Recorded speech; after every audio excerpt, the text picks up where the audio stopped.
Good morning India. আজকের আমার সকালের টিফিন গরম চা আর স্যুপ দিয়ে, নরের যে স্যুপের প্যাকেট পাওয়া যায় না, সেই প্যাকেটে সেই স্যুপ দিয়ে একটু পাস্তা করেছি। পেটটাও ভরবে আর গরম গরমটা গলাটা ভালো লাগবে।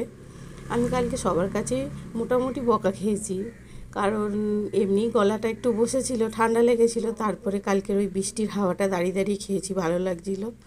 যাই হোক, কালকের ভালো লাগার মধ্যে একটুখানি বকা ঠিক আছে, অ্যাডজাস্ট হয়ে যাবে। তো আপনারা আজকে কে কী সকালবেলা টিফিন করলেন আমাকে অবশ্যই কমেন্ট করে জানাবেন।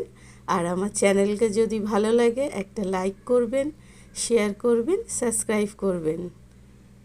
Thank you.